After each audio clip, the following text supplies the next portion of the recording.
This front office edition of the Giants Huddle podcast is presented by Fordham University, an official higher education partner of the New York Giants. It's time to get inside the Giants Huddle. Huddle up. On Giants.com. Here we go. And the Giants mobile Get app. them in there. Let's go. Part of the Giants Podcast Network.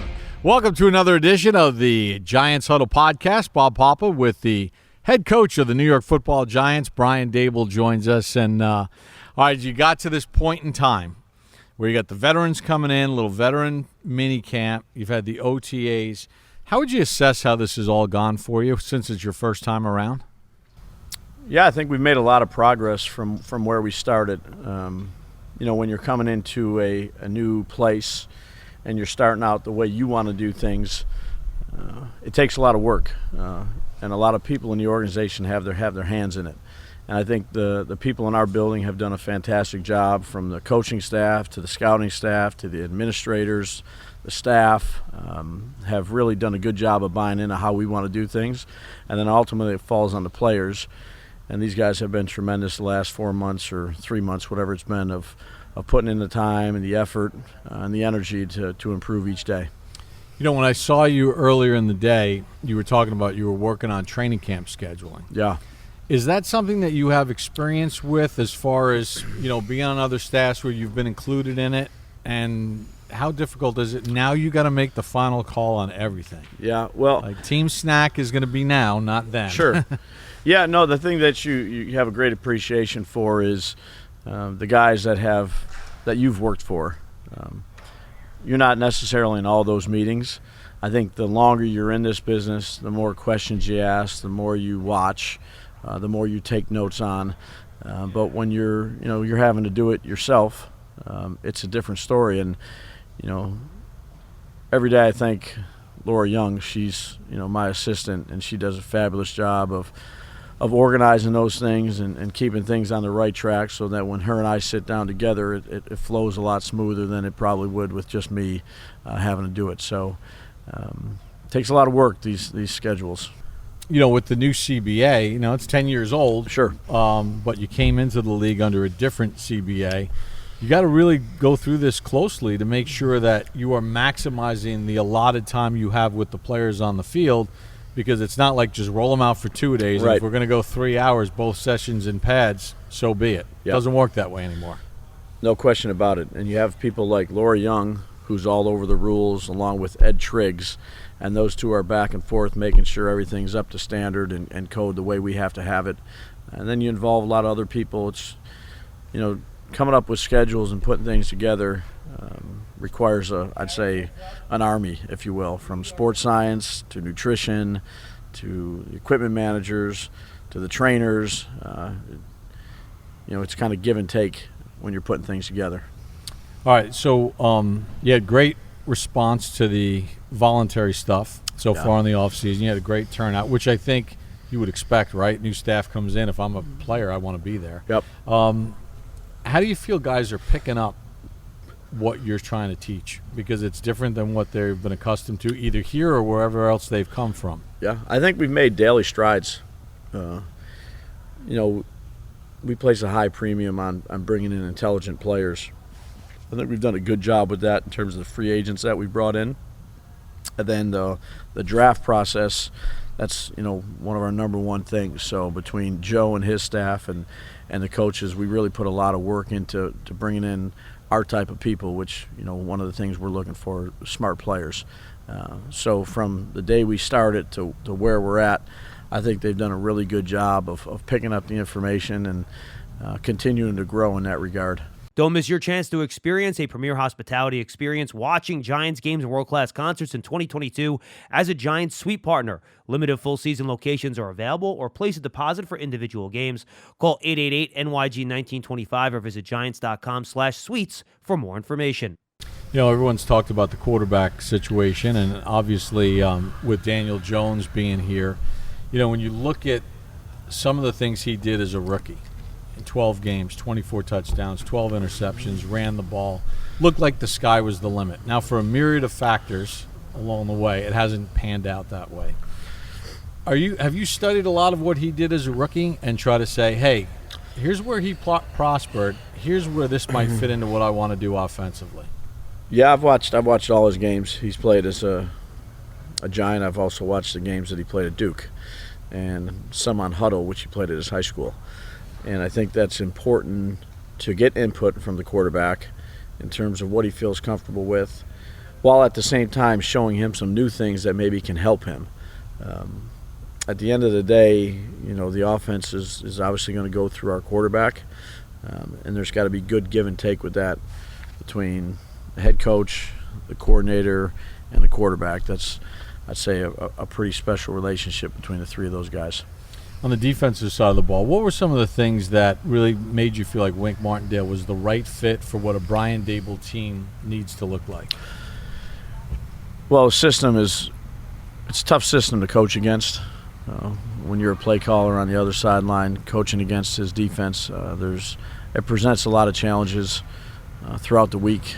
A lot of things that break some rules in terms of your assignments on offense. You have to be really sound for, or maybe game plan a little bit differently for. He's had a lot of success where he's been at Baltimore, and then I really didn't know Wink much. Just you know him through being in the league for a while, but he did a really good job in his interview. Impressive guy. I thought it was a good fit. It says a lot about you as a new head coach to bring in the diverse group that you've brought in. A lot of times guys just bring in only people that they've crossed paths with. You haven't necessarily done that. Or maybe if you've crossed paths, it's just been in a smaller role. Sure. Was that part of a conscious decision that you made to make sure that, hey, I bring in the best people, but I don't want all yes people either? Yeah, I started back in this league in 2000, so it's 22 years, and then had 3 years of experience in college before that, so it's really been a quarter of a century. I thought I was ready in 2005 to be a head coach, and that's okay. I just realized I wasn't. And the longer you're in this league and the more relationships you develop with people that have been in those positions, I think if you're smart and that's a spot that you want to get to, you ask a lot of questions. Why do you think you failed? I've had a bunch of friends that have been head coaches that, have been let go, and you wait for a few months and, offer your condolences because you never want to see that happen to anybody in their family. Then try to get on the horn with them as quick as you can and ask them, hey, what are some of the things that, after you had 3 or 4 months or even 6-7 months after that, as you take a step back that you wish you did differently? What are some of the things that you thought helped you? So, I have a big library of those conversations that I've had with numerous people. And one of the things that was a reoccurring theme with most of the guys that I spoke with was I wish I took more time to hire my staff. So, that just led me to, I'm going to take my time. Things happen quickly at the end of the year when these things get filled, and you're worried about losing. I have a good candidate here, and I said, I'm going to take the advice of some of the people that I've worked for, that I know, that has coached a long time in the league, and just take my time. And it was really important to me to include the people that were hired or that we retained to be part of the process. Because I think that the more people you have listening and asking questions, you can kind of self-check one another. And I might have listened to a person that we interviewed and been like, I'm not really sure, and there might be 10 other people in the room telling you, this is the person right here. And it just offers a good checks and balances. Are you excited for, I know you have a lot of I's to dot and T's to cross until we get there, but are you excited for camp to get here just so you could start to get a gauge on where we really are, and with sort of the clock ticking to preseason game number 1, and how do we function as a new staff as far as just game operations and all that other stuff? Sure. Those are, the last, I'd say, week and a half, those are things that I've been doing. Whether it's schedules or thinking about things like you just asked me. We have 4 days here left until we get a little bit of a break, and usually what happens is you need this break after you've been going. It doesn't feel like we've had an off season. I left Buffalo and came here, and need a little bit of a downtime. Go watch my son play baseball and my daughter do stuff, and taking my daughter on a trip down south to a bunch of SEC schools that she's going to be interested in going to in a year. So, that's after about that week is over, even though we have another few weeks off, I'll be right back into that mode of, all right, the wheels will start spinning. Training camp, we got to see this guy. I want to take a look at it. I mean, if you ask Kafka right now or Wink, I've sent texts all different times with things that I remember, or, hey, I want to get a look at this, make sure you got that plan, whatever it may be. So I'll need about a week, and then I'll be thinking about roster and training camp and evaluations and first preseason games and how much we're going to play the guys and, all that type of stuff. All the good stuff. Yeah. That's all the good stuff, right? It I is. mean, the football stuff. Yeah. Because at the end of the day, do you find that as the head coach? Because you hear a lot of guys talk about this. Once they become the head coach, you almost get a little bit further removed from the football that you've grown up as a coach being involved in, where you're managing a lot of stuff and you're dealing with a lot of stuff that you never had to deal with. No, that's something that came up in a lot of those conversations as well with the people that I've spoken to. I try to stay involved as much as I can without getting in the way. So listening to Wink's meeting or going through an install with Kafka or sitting in T-Mac special teams. That's what you love doing is coaching football. You're in a different role. I think it's important to let guys do their job that you hired, but also be there and give your input, because that's why you're in this seat. And that's been a lot of fun. But you're not always in those meetings. Hey, what about this scheme or this scheme? That's why it might be a random text to Kafka at 10:30 about a certain thing that I want to see, or a formation or a motion or whatever it may be.